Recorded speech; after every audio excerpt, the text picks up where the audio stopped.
I'm going to comment on the Dialogos, between John Vervaeke and Jordan Peterson.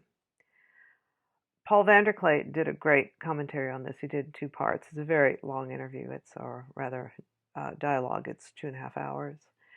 And Paul was interested in what I thought of Jordan's behavior. And Paul graciously referred to me as a clinical psychologist, which I'm not. I'm a clinical social worker.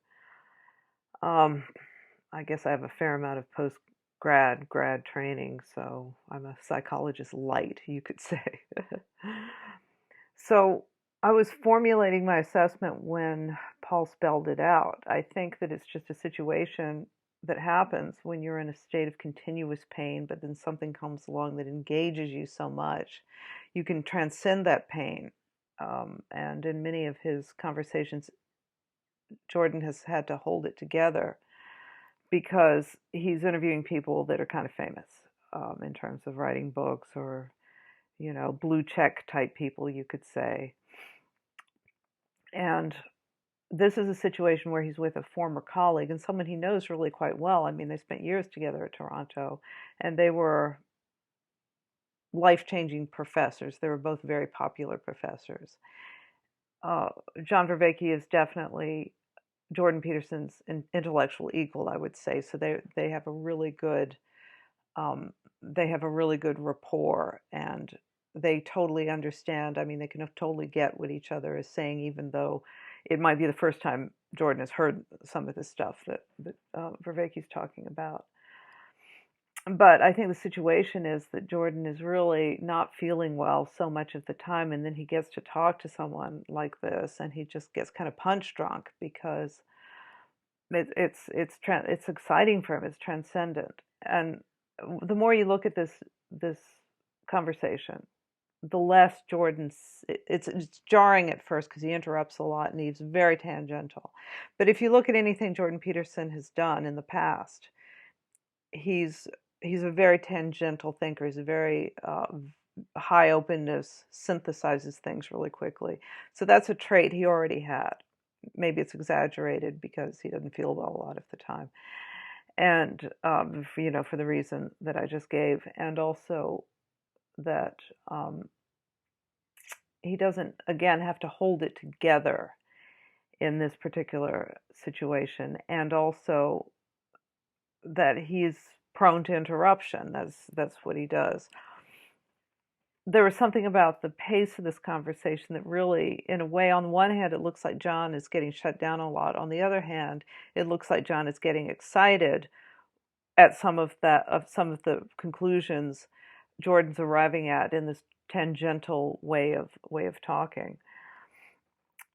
So that's kind of everything Paul said about what he thinks of Jordan's state of mind in Paul's first commentary on this video, I agree with. Those are all the possibilities, sure. Paul's seen it all.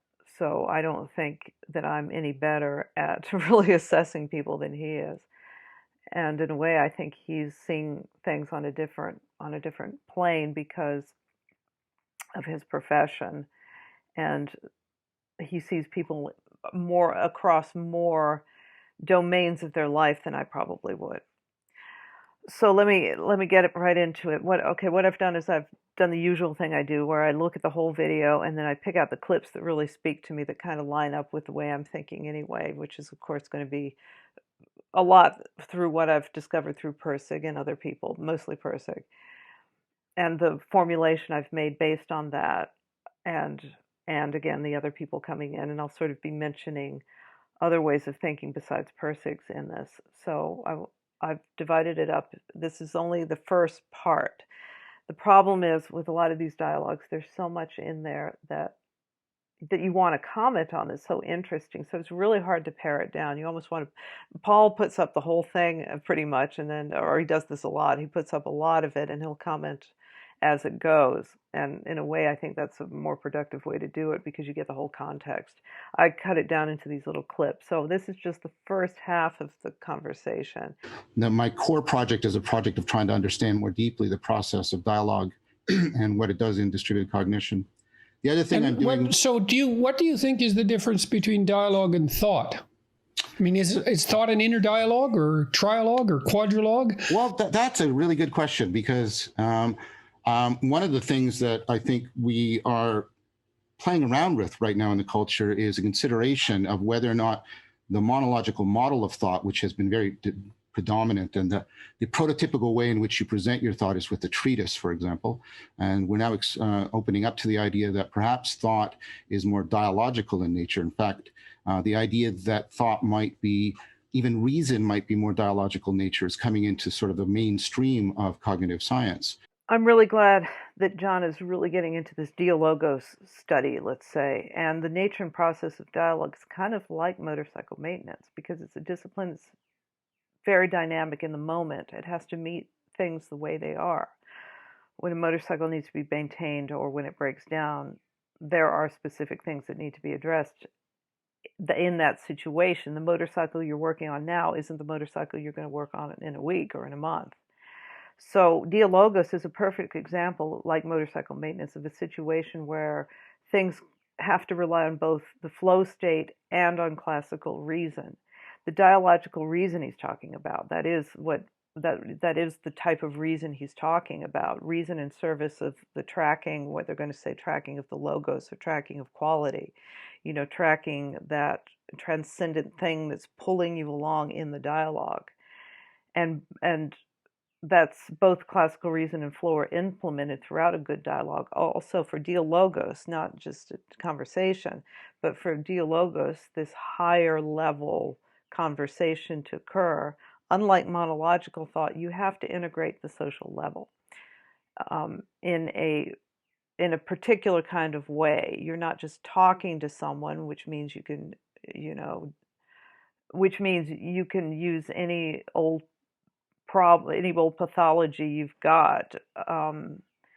You can kind of be a jerk in a regular dialogue, or you can try to be right, or you can look at things simplistically. Dialogos is different from that. You have to abandon some of your traps, some of your social proclivities that are not so positive, like the psychological trap of needing to be right. That has to be put aside for good Dialogos. Also, the value rigidity needs to open up, because you're going to be given new information. So you have to be prepared to update, things you hold dear. You've got to be prepared to kill your darling sometimes. Dialogos is a way to get out of the completely intellectual realm, which you would do in monological thought, and open up to dynamism, to the social and intellectual co-creation, and sometimes even the biological level is involved, because things that other people say are going to elicit certain kinds of emotion, which is, a biological function. And then all your levels are working together and in service of this co-creation and in this updated view of reason he's talking about.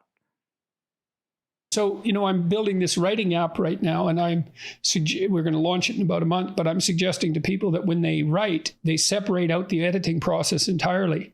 And so they try to rely on the non-critical revelatory process to generate ideas. And that means they can't try to write a perfect sentence to begin with. They just have to restrict the editor and ask the revelatory system to step forward. That's an amazing writing tip. You need to foster this kind of dynamism in order to create. And this is a great method. Just write it all down, let it out, let that whole dynamic thing that's pulling you along, let it pull you along. Don't think about editing. Don't think about getting things in a coherent, sequential way. That's my big problem writing, putting things in sequence. Jeez.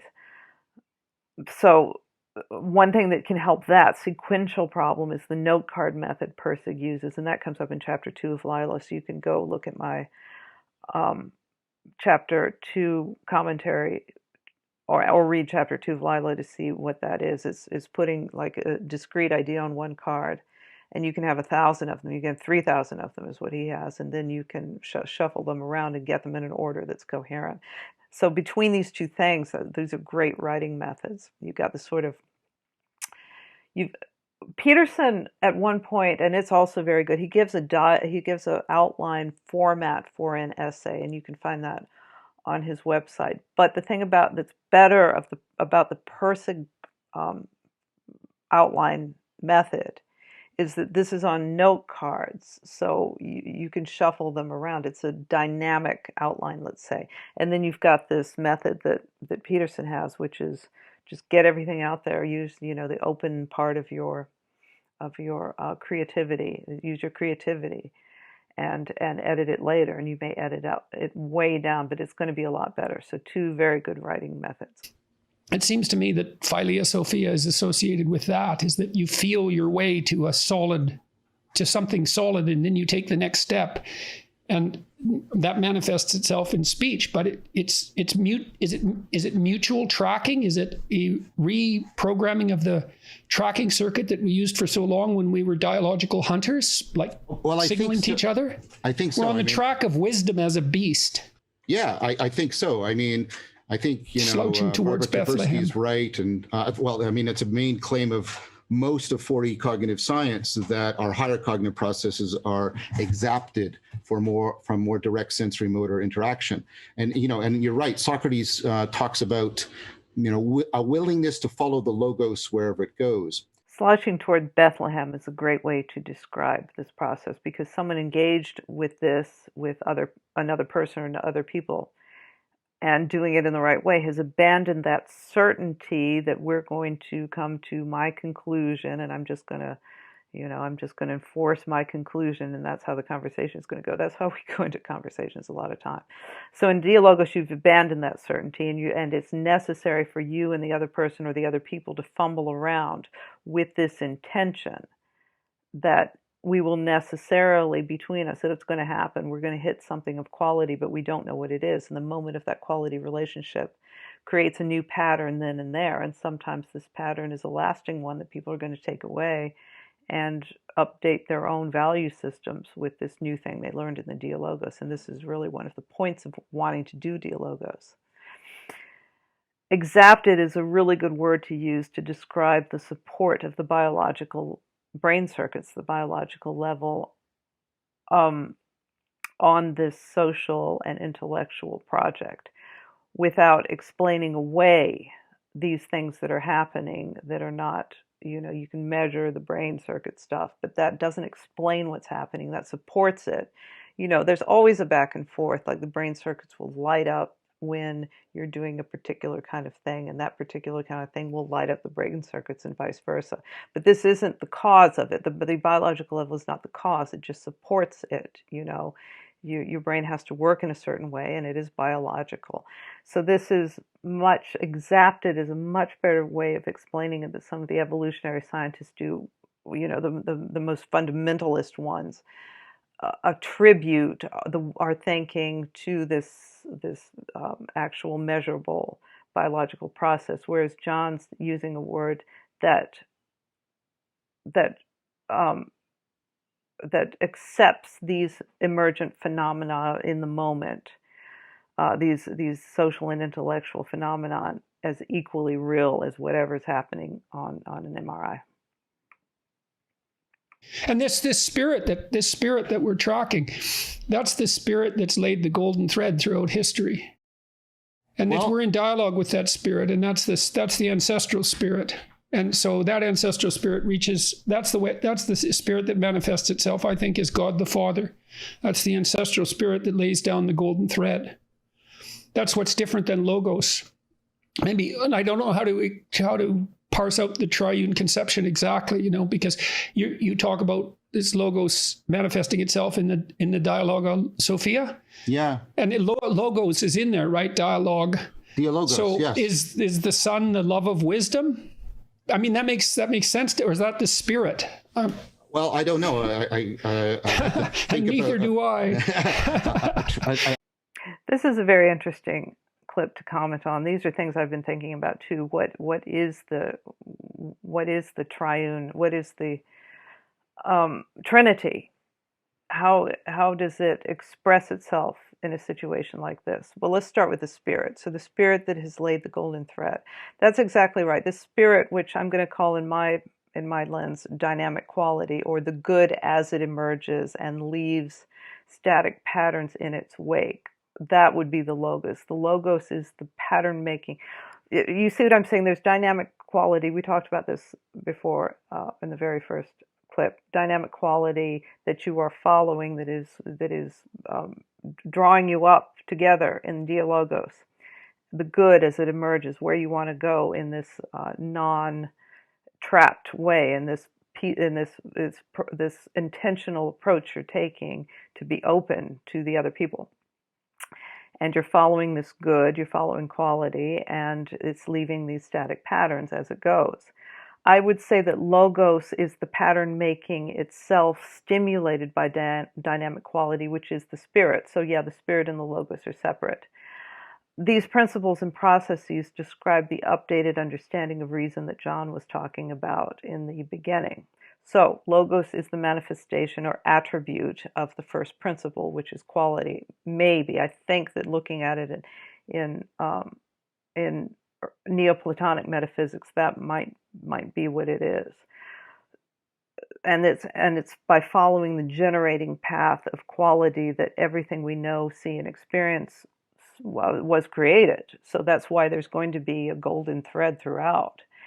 And we can see that in the patterns that make up the universe, the continuing presence of the Trinity itself. That's an interesting one. I don't know how I would see that through the Peterson lens.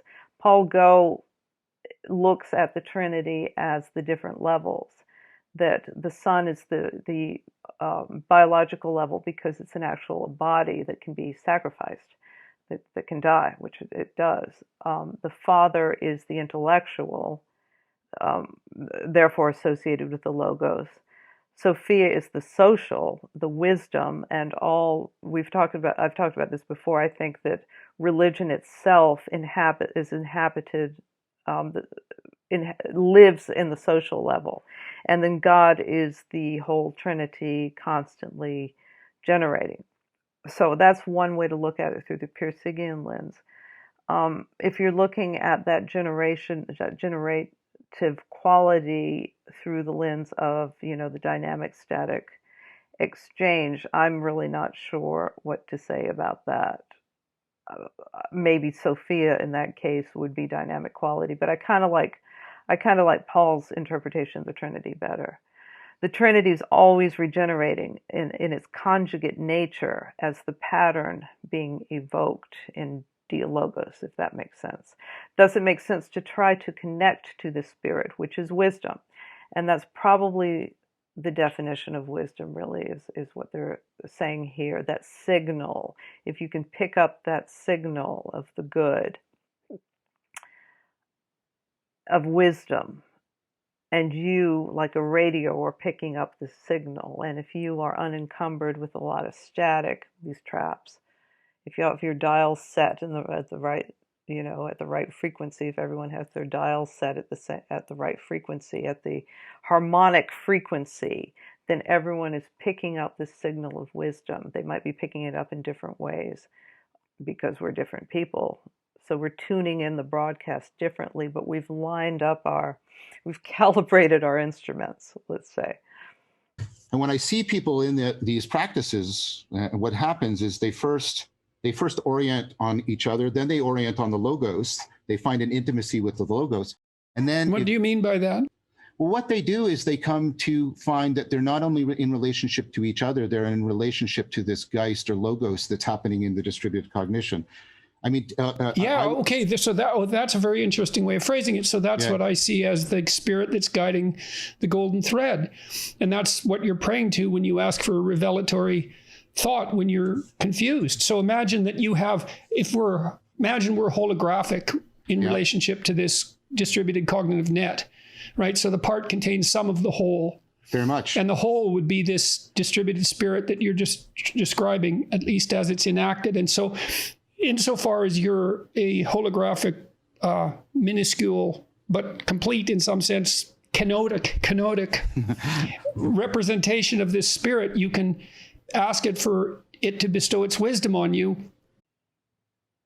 Dialogos must be good faith, which means, again, this open stance. Otherwise, you're wanting to be right, or you're too reluctant to allow your values to update, or you're worried because you're seeing uncertainty, or silence as something that immediately has to be remedied.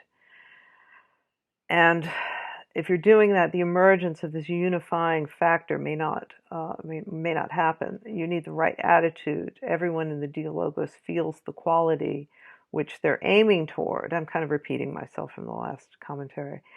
If you're trapped, you're going to keep trying to validate your own God. But if everyone is agreeing what God is, and I don't mean that in the sense that we all believe in the same sky character.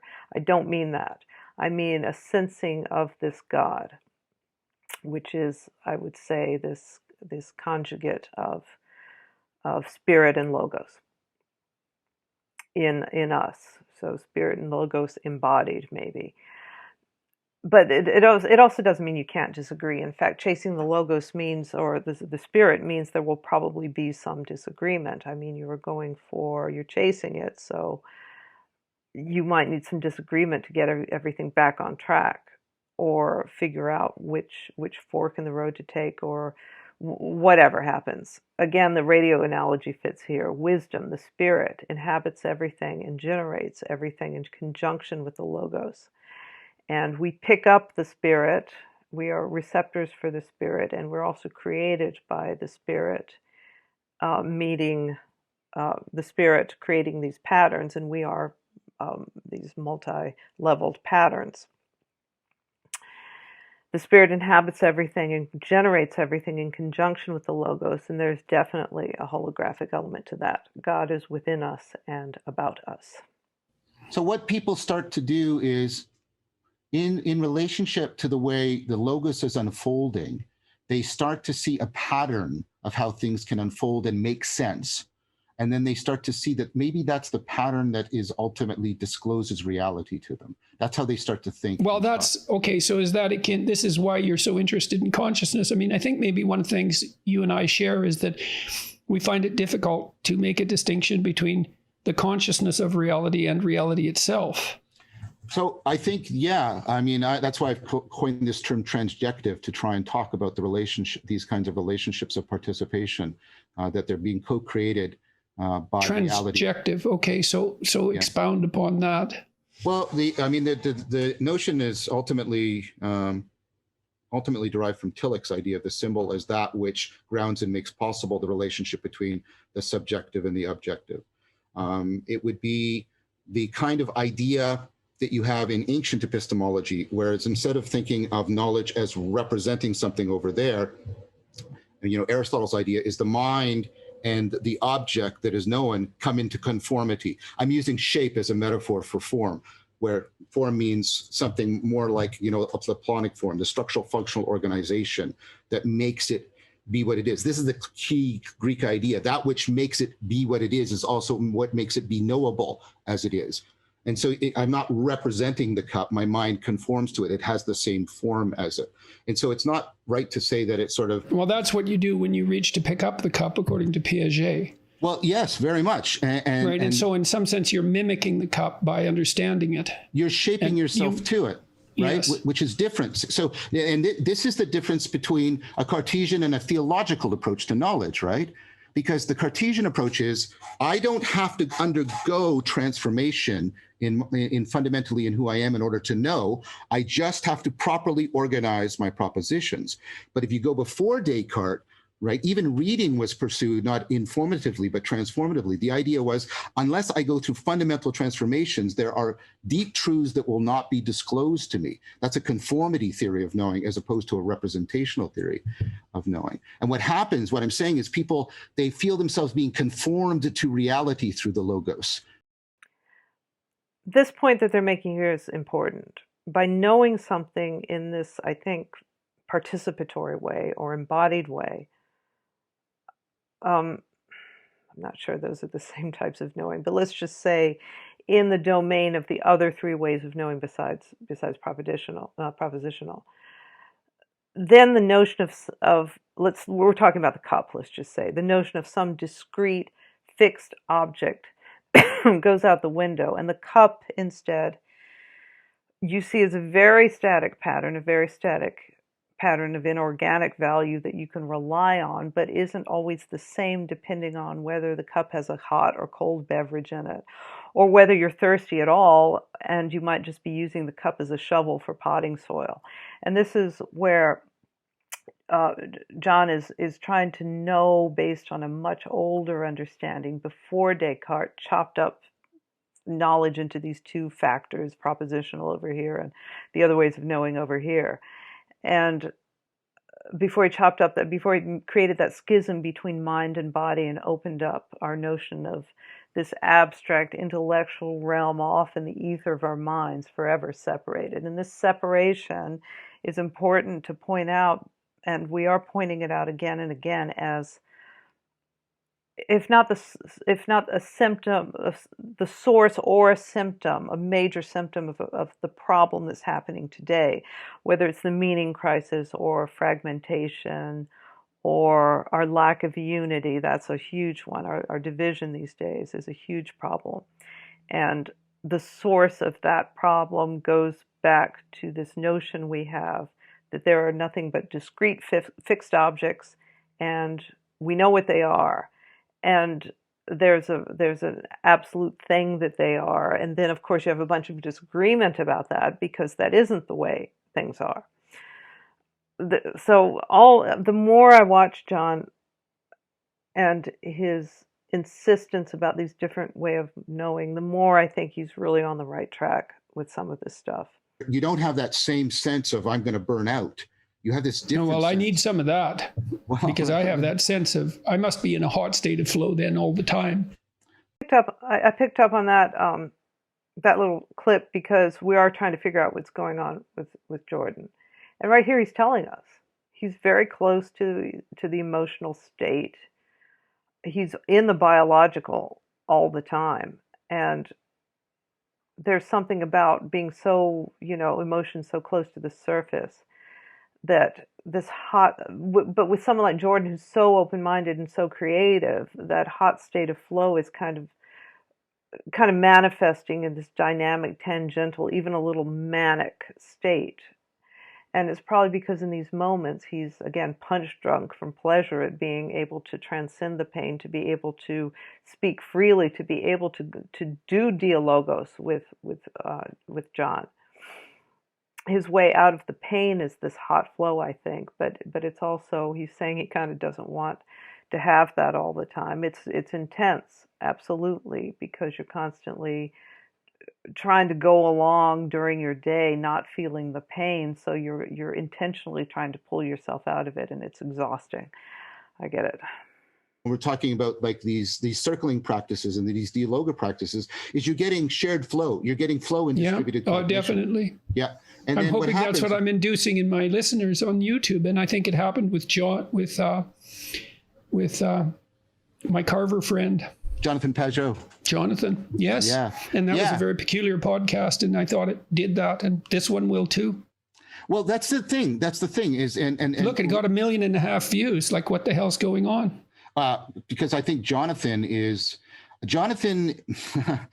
I don't know if he'd like. I mean, I say this in love, and I have a lot of affection for Jonathan. I think Jonathan is a more radical Christian than he realizes. I think. Yes, I think that might be true of you too. And there's always the possibility that it's true of me. Well, that's funny. You and your logos, John. I've had. That's funny because I've had some Christians say that to me recently, and I don't. I want to receive it properly, because receiving statements like that, like your receptivity, matters as much as anything else. It's not exactly a trivial compliment, John. No, it's not. And old Taoist friend on the border between chaos and order. Well, yes, right, and that's yes. But it's, if you know Peterson's work, you know that being on the border of chaos and order is the optimal place. So that's a hell of a compliment to give John Vervaeke, and I know that it's obvious he feels that way. And again, unlike a lot of people on Jordan's podcast, Vervaeke and John Vervaeke and Jonathan Pajot are real friends, and that really shows in both dialogues. With Pajot, he was really having a bad day. He was in a lot of pain, vulnerable, and wanting some assurance from a true practicing Christian who had amazing insight into Christianity, probably, some of the most uh, piercing insight into the Christianity of anyone I've ever listened to. Yeah, I'm a big fan of Pajot's symbolic and metaphysical understanding of Christianity. It really lines up with the way with the direction I'm going. With Jonathan Vervaeke, he feels ready to just let loose in that kind of giddy way that you can with a good friend. So both these dialogues, the reason they're so popular is because they're so real. They're like being a fly on the wall with two really good, super smart friends of Jordan's. Jonathan Pajot is a radical Christian because it's radical to live out the pattern.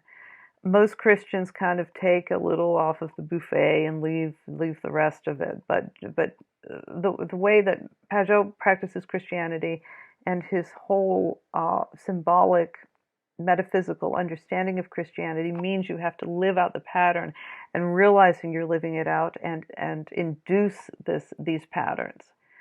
That's radical. Who does that? Very few people. I know for a while, when a lot of people were trying to get into orthodoxy because they were missing something in their own Christian practice, and that makes sense. I don't know how many people were able to stick with it. I know it's a very challenging denomination to enter.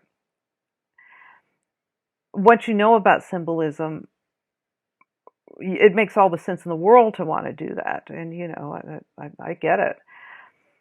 The metaphysical and the physical are the same pattern. That's really mind-blowing to think about. I think that people who truly understand what Pajot is up to understand that his Christianity is actually hyper-real. Pajot said it's the best way to describe reality. I'm getting a taste of this with Pajot's work. It's very hard to convey intellectually. It's a different kind of understanding. It's a true understanding that actually does not involve the propositional problem of Christianity. And as much as John and Jordan understand other ways of thinking and are proponents of other ways of thinking and have made us all understand that these other ways of thinking exist, both of them are getting tripped up on the propositional. And I think that's my opinion. Sorry if John, if you watch this, you disagree with me, but it does seem to me to be that way. I'm kind of projecting because this is what's tripping me up too, because the propositional notion of Christianity is so ingrained in us. We have a ghost of it, and to see Christianity in the way that Pajot sees it is really a metaphysical.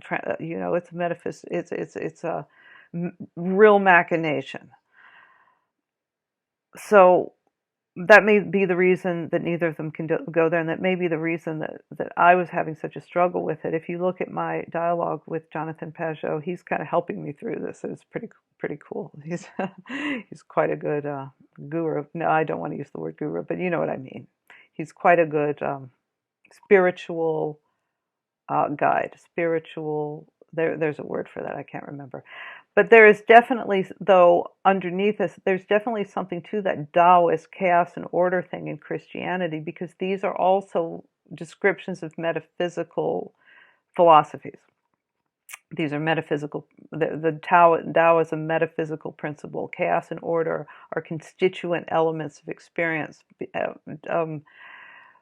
Jordan's theory has a metaphysical underpinning, and this is one of the reasons why they are attracted to this. And I think we all are attracted to this because of the metaphysical substructure, and this is something that is rarely seen in traditional Christianity, at least the forms that I have been exposed to. I think Christianity is trying to integrate agape and logos together. That's how I try to understand its project. And whether or not please clarify that claim. Sure. So we've talked a lot about the Greek heritage of logos, and logos is also central. within, especially in the book of John. Yeah, especially in the book of John. And saying that metaphorically with regard to you as well. But also in the epistle of John is where John also said God is agape, right? And then that's the epistle of John. He makes that famous statement. And the idea is there's something about the way the Logos gathers things together so they belong together. That's the original so that everything comes together. Everything comes together. And then there's the idea in Plato of the ascent from the cave, the anagoge. You and Jonathan talked about this. The world discloses itself to me, that transforms me, and then I can see more deeply into the world, then that transforms me, and I do this reciprocal opening. And the thing is, that's very much, if you know. And agape, do you define that? That's love. Yeah, accelerating mutual disclosure is how it's even disclosed. Well, it seemed to me that the relationship between truth and love is that love is the something like the goal, and truth is its servant. It seems to me to be because so this is how I've worked it in my mind is that sure. Well, I think that truth is the best servant of reality. Truth is the servant of reality, and reality, I think, best manifests itself as love. Yes, if he's using the word truth to mean that the moment the subject and object meet, then yes. I'm pretty sure that I identified agape in another video a long time ago when I was reacting to the Meaning Crisis video on agape as peace of mind, that stance of acceptance that allows what is. That is the stance that a parent who loves their child will take, an accepting stance. You're going into that initially. Unconditional positive regard, you could call it in Western psychological or psychotherapeutic terminology. I mean, for me, you're saying something very analogous to a critique that I've built in Awakening from the Meaning Crisis. Oh, let's hear it, man. Well, if I can shut up. I've only put that clip in because that's the first time I've heard Jordan swear. When I talk about knowing yourself, I don't mean representing yourself. I mean the knowing that constitutes you as a self. And that's what's undergoing the transformation when you're engaged in participatory knowing. When I really love my partner, right? I'm not just forming... What does it mean that you love them, do you think? If you had to express that, how would you express that? Well, I mean, it means a lot. It means that reciprocal opening I was talking about, but it means that I mean, it's like what Eckhart says, and again, I don't mean to be pretentious. Like he says you have to make a space. I don't think you're going to be able to help it in this conversation. Yeah, that's true. That's fair enough. He says, you have to. God forgive us. The goal of Rhineland mysticism was to this kind of receptivity. You have to make a space so that the Son of God can be born within you. And again, not being irreligious, but for me to love my partner is to cultivate that kind of receptivity, a space in which she can be within me. And I don't mean in any purely romantic metaphorical sense. What I mean is she finds a purchase within me whereby she can realize herself in both senses of the word realize. And she can come to trust that space, that place of realization will always be available for her. And she can come to rely on it, a place through which she can transcend herself when she needs to. I mean, and being committed to that and finding that inseparably bound up with my own project of trying to realize who I am. That's for me the core of what it is to love somebody. I love that. God forgive us. That cracks me up. Now, I want to remark that what John is saying here is so perfect in articulation of what a romantic partnership should be. You should be able to trust completely that you can be yourself and work out what you need to work out in the presence of that agape from your other partner, and that you will do the same for him. Sadly, I think this is rare. In a lot of relationships, I remember reading this statement where what you want, and it's sort of related to this, but not. Okay, so what you're getting is that agape, like what you would get from a parent in your relationship. But I think that in a more propositional way, people want their partner to be their ideal parent. And in in the material world, that's often very difficult because we also have our own interests. But he's not talking about that. He's talking about this deeper place you can go when you need to, not the day-to-day chores. And we get all caught up in the day-to-day chores stuff. I'm going to be a little cheeky and say that there are probably some women who are looking at this who are regretting that they weren't hanging around Toronto when John was in that period of time that John was single, because listen to what he's saying. I mean, doesn't that just, don't don't you wish? I think you should show this to your partner, and maybe you and your partner can sort of do a little couples therapy with what John said here. So that's what I would do. Sorry, John.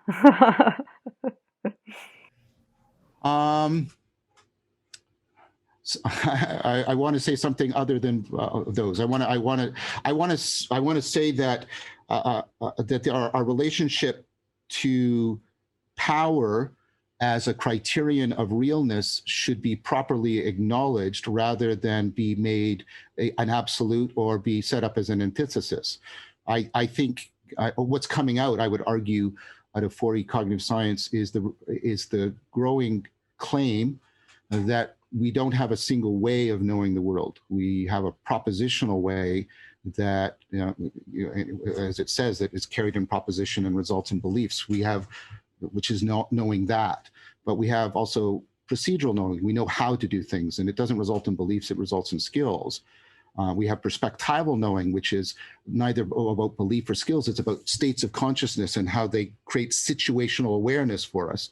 And then we have this participatory knowing that we've been talking about throughout, where I know not at the level of my beliefs or my skills or even my states of consciousness, but I know in terms of my traits of my character and how I've been shaped in order to fit the world in a way that seems to fundamentally matter to me.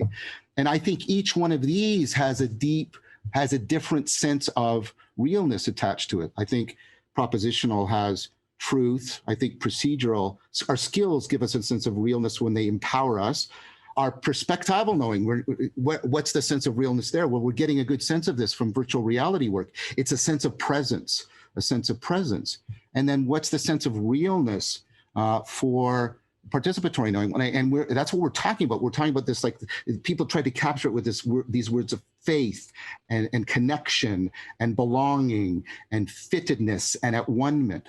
And I think instead, I think what's happening is our culture is realizing that we have tried to reduce all the knowing, a la Descartes, to purely propositional knowing, and then we're slowly realizing the inadequacy of that. I think the fact that we are trapped in ideological battle means we think we can capture all of the meaning-making machinery at the propositional level. But what 4E cognitive science is saying is, no, you talked about tracking. The skill of tracking affords our conceptual abilities, but also states of consciousness afford us being in relationship to the world. You can have totally ineffable states that nevertheless seem the most real to you.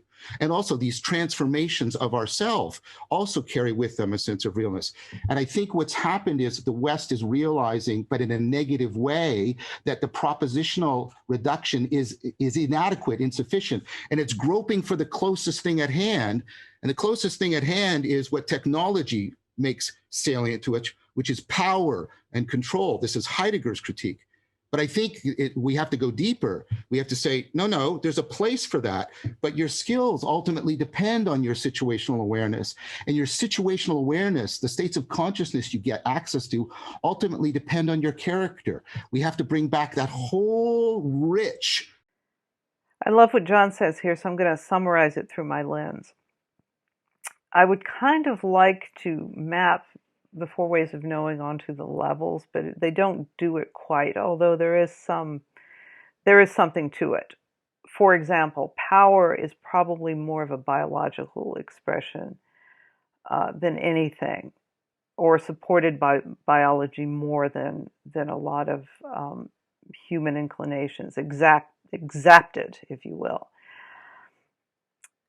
And what he's saying is that can be a very real thing, and if you're in a struggle, and most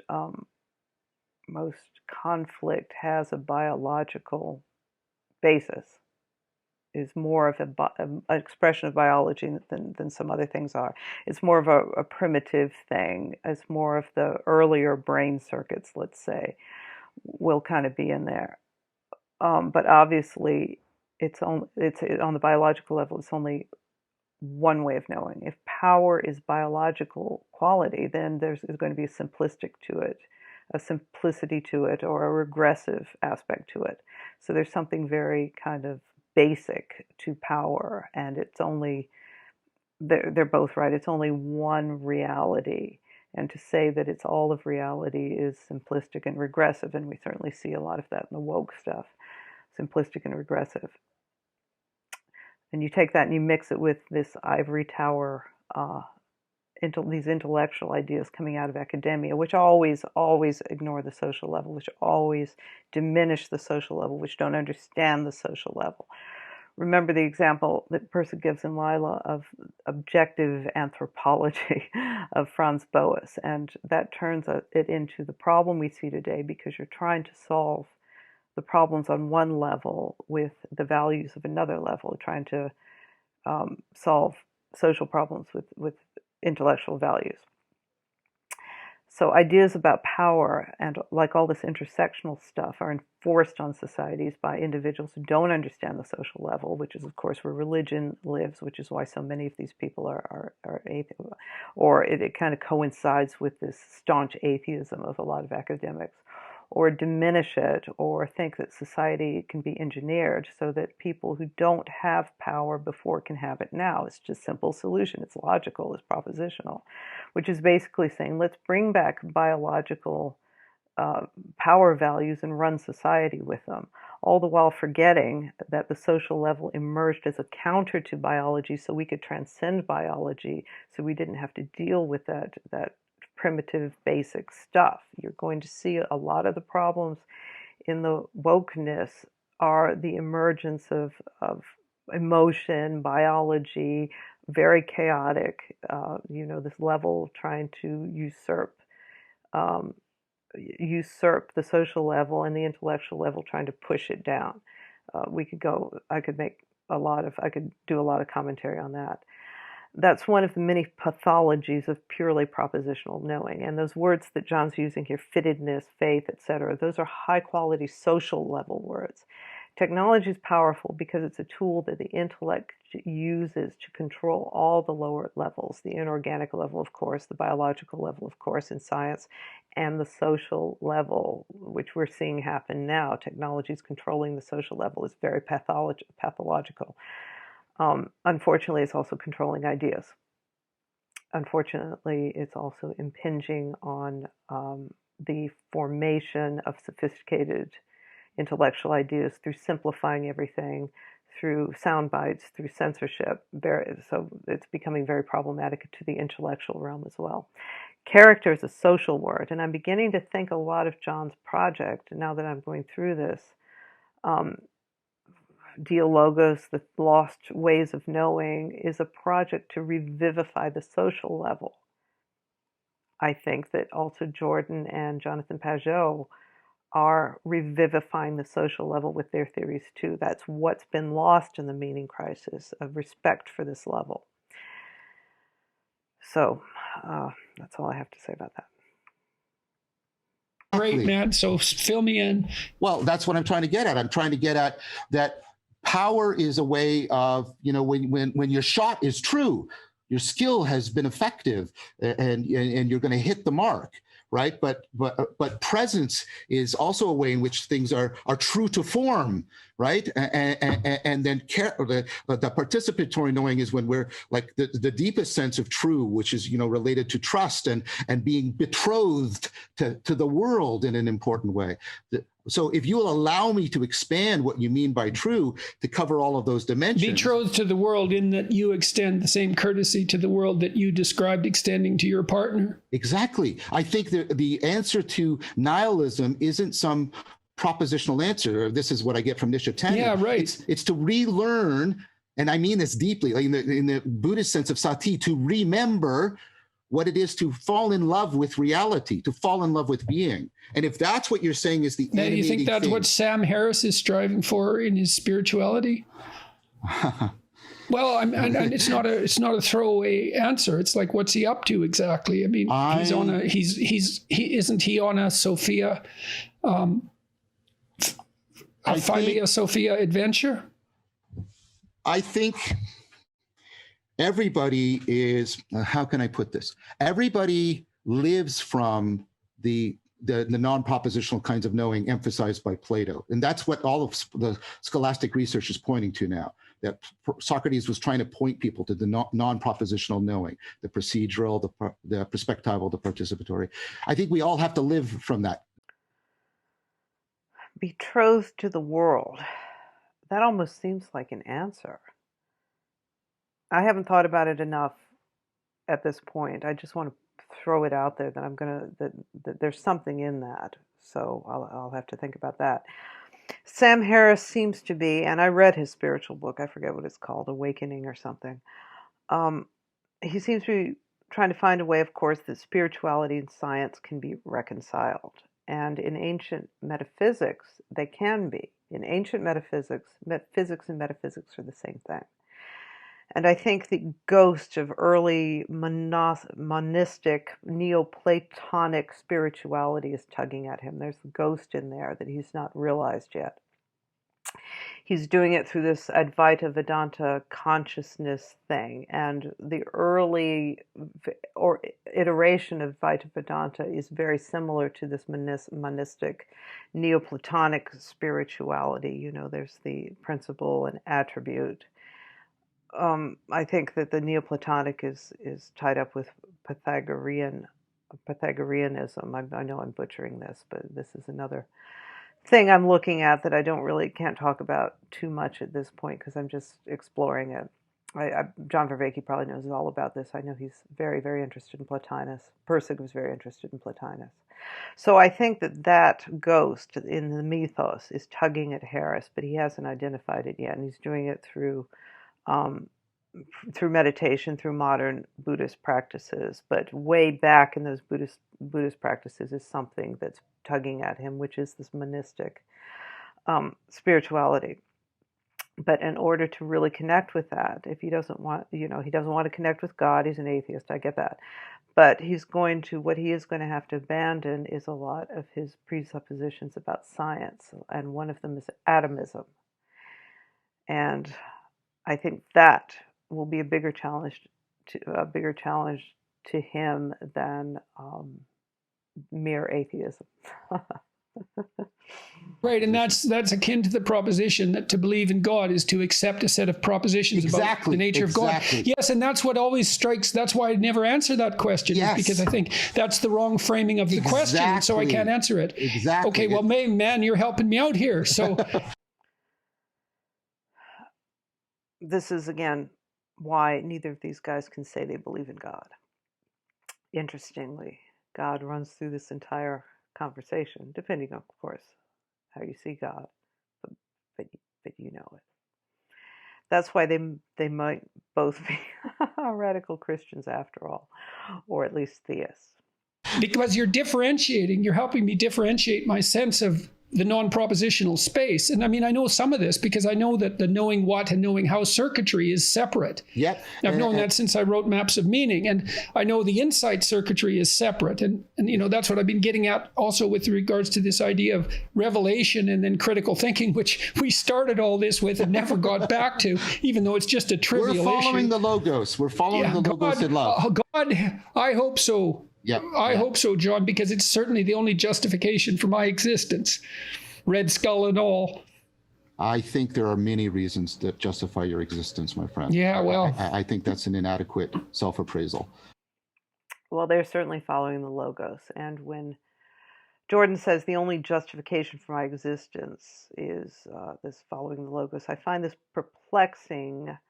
But at first I was thinking, this is sort of that depression from being in pain all the time, but I don't think that's what this is.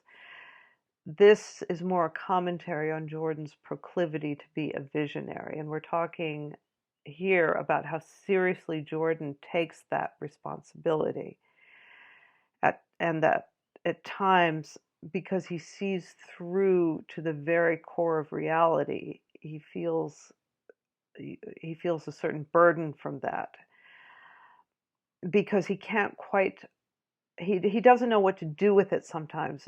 I think it would be redemptive for him to identify this as God, and I think he knows that.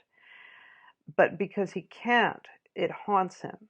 He is visionary. He fumbles towards Bethlehem, but so far no commitment um, to something like God, to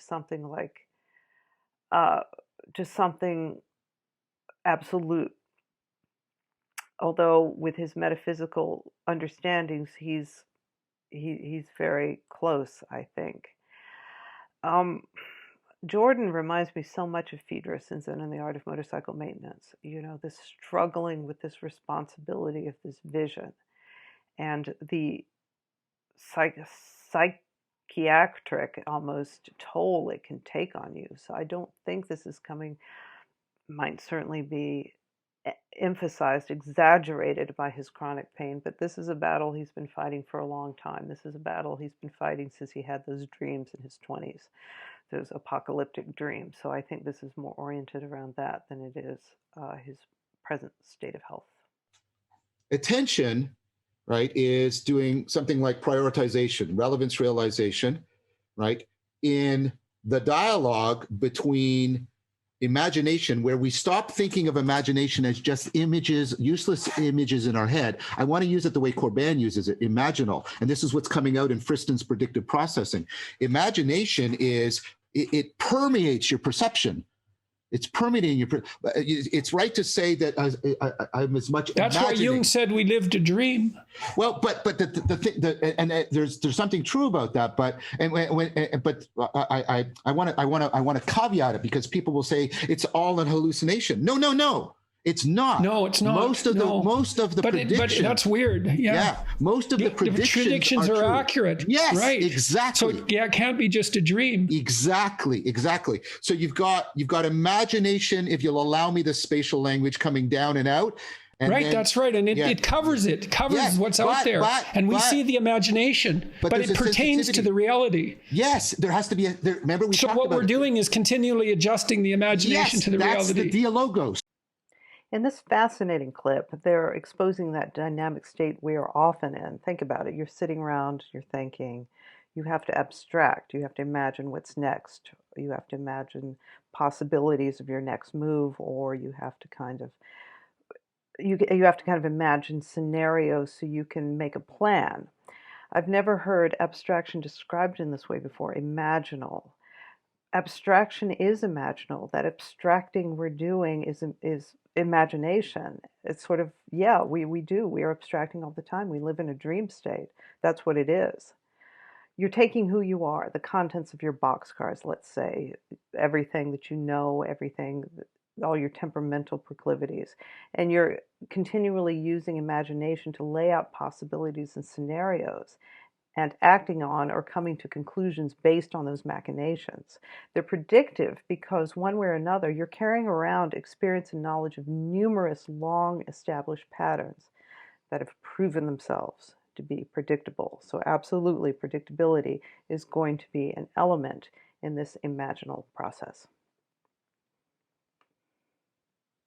And the prioritization is the way of adjusting. So we see the map, we don't see the territory, but we also see is that right? We see the map, we don't see the territory, but we also see the errors in the map. Right. We see the map and the errors in the map, but we don't see the territory. Yeah, but the errors are where the territory pushes its nose through. And what those errors do is they can, if we're properly receptive to the way the errors are deforming the map, they can turn it into a globe, and a globe is still not the thing, but it's damn better than a map.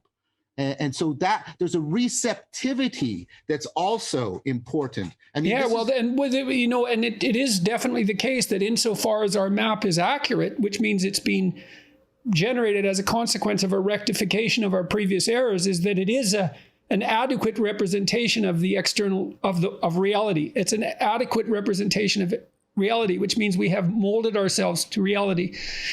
Obviously, through the lens I use, I have to comment on any map territory analogy. The map and territory meet as in dialogue to update patterns. Seeing the map is seeing the intellectual pattern that describes the territory, or the pattern, or a set of patterns from another level or levels. For them to line up requires propositional knowledge of the map, an accurate representation of reality as far as you can make it accurate on the intellectual level, and receptivity, peace of mind to dynamic quality pushing through in the form of error, which allows us to update this intellectual idea of what reality is, to update the map, to make it into something better, say a globe. It's a perfect analogy for that process. See, this is also why I think, John, that I think that men and women select each other for manifestation of the logos. Wow. I mean, well, okay, because I said this was a deep critique, you know. Yeah. Keep going. It goes all the way to okay, so look at this. So men organize themselves into groups, and they take the quarterback out of the stadium on their shoulders, and they say, by doing so, cheerleaders, here's your chosen mate. And the cheerleaders jump up in the air with their legs spread and say, hooray, bring him to me. And isn't that the dialogue between men and women down the ages? And you might say, well, why would men vote for the stallion when they're not the stallion? And the answer is, well, it's better to be a follower of the stallion if you can't be the stallion than to not be at all. And I mean that in the deepest evolutionary sense as well. Or have I got something wrong? Because when I said this is the fundamental animating spirit, I really meant it. And so then if men and women are choosing each other for manifestation of the logos, then that's the spirit that drives the evolution of consciousness. It's random. It might be random variation on the option side. But that doesn't mean it's random variation on the selection side, obviously. And so then the question is, well, what are you selected for? I imagine your wife is pretty fond of you when you manifest that. Well, yes, I have a wife too, and can understand her displeasure with my multiple shortcomings, and justified displeasure, I might say. That quarterback cheerleader thing is so funny. I think it is true. Obviously, the message of the biological level symbolically played out on the social level. Remember, symbols are social for the most part. We already know that they are distillations of the strongest, most enduring patterns, social patterns, as well as representations of metaphysical principles. I think that's an accurate way to describe symbols. Men and women select each other for quality, biological, social, and intellectual quality. The best mate is one that demonstrates high quality across the levels, but we often end up choosing someone who is very high quality on one level. This happens a lot. For example, my husband is a scientist and he's brilliant, but his social skills are terrible, and he never combs his hair, so he never looks good. So let's just say that we select our mates for quality to the best of our ability, but sometimes we don't get it all. That's where we come in and compensate. When the wife comes in and compensates, she will help this brilliant scientist navigate a cocktail party better. You know, she'll say, no, don't say that. And she'll make sure his hair is combed before they go to the cocktail party, and he's got a clean shirt on and, you know, not wearing the pocket protector. So there's a compensatory element too with this quality. You want quality on all levels. So can the marriage together be a manifestation of quality, of logos as a union? The partnership manifests logos collectively. But I'm sure that she's happy when you do manifest that part of you that you said you wanted to manifest. But I get, maybe I don't get you. What I see is you're mapping the receptivity and the selection onto sort of masculine and feminine, maybe sort of yin and yang in a Taoist thing. But if I was to respond as a Taoist, I would say, but can't I have that relationship also with you? Does it have to be necessarily embodied in a sexual difference? I mean, No, but I think it's also embodied in that oh, I it's see. that it goes all the way to the bottom wherever you look. Well, wouldn't that suggest then that something like the Taoist notion of yin and yang, therefore, is a more fundamental representation of the reality, precisely because it applies to more cases? Well, more fundamental than what? So the idea of masculine and feminine. I mean, I understand. That's certainly possible. That's certainly possible. And again, there's that golden thread. We're looking at the pattern of relationship, ongoing, generating the better towards logos, with logos. Whether it's a couple of atoms becoming a molecule, a fish growing legs, a couple coming together to create a nurturing environment for a child, Dialogos, or a great scientific discovery, the way is like Tao indeed. Tao harmonizes us, and in that harmony we create, and the more high quality of what we create, the more enduring. A child raised well can become someone who can better society. A scientific discovery that ties many disparate things together, as I mentioned previously, as the Logos is wont to do, will endure longer than a scientific conclusion that is motivated by convenience or fashion or politics these days. A Dialogos, and this is where they're talking about the similarity between a romantic relationship and a friendship and any relationship. A Dialogos that is open and receptive will better generate patterns that all participants will take away with them and will update their own values and themselves. So there's a couple of just thoughts I have before I finish this video. Peugeot, Jordan Peterson, Pirsig, their theories all have a structure to them that is metaphysical. Peugeot and Pirsig are more, let's just say, pure metaphysics. JBP is sort of in this mid-range. He has a metaphysical structure to maps of meaning. All those maps and maps of meaning are metaphysical structures.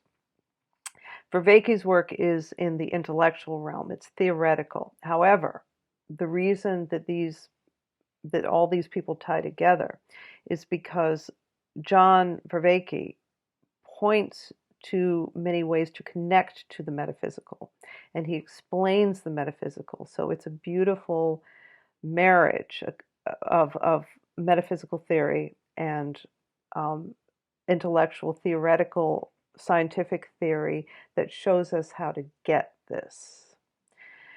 So his work slots right in there. And McGilchrist also, I should mention him, McGilchrist also is describing metaphysics, these basic metaphysical principles in terms of brain science and the hemispheres. But he describes what he ultimately ends up describing as metaphysical. And that is, classic and romantic, yin yang, all that. So I wanted to just throw that in there because these people really compel me, all these people that I mentioned, and they really complement each other, and they're in the same ballpark. Everyone wants us to move away from propositional to an older and update our ways of thinking. We're embedded in technology, obviously, but to bring in some of those old ways of thinking, those old forms of consciousness that were full, that were all four ways of knowing, that understood first principles. This is the project that everyone is engaged in, and it's what's make it so interesting. And this is where they touch on each other in this dialogue. And then there's one last thing I want to say, because I didn't mention Philia Sophia and Philia Nikia, and earlier in this dialogue, which I didn't put the clip in here, I think Jordan says Philia Nikia leads to Philia Sophia, and probably the reverse is true. Philia Sophia may lead to Philia Nikia ultimately when, these patterns break down. That's the cycle. Dualities are always in struggle with each other, like Jacob and the angel. Static and dynamic are... The thing about these dualities is that they're in conflict. They're alternately conflictual and receptive and submissive. So it's that back and forth that keeps the energy always going, always. It's the relationship of that conjugate that makes everything happen, and I believe that. So I think that this has just been the first half of this dialogue that I've commented on. I'll probably do part two. I just saw that Rebel Wisdom and Paul Vanderklay commented on this video. I started watching that. So I might incorporate that too. So I hope that makes sense, and I will see you next time.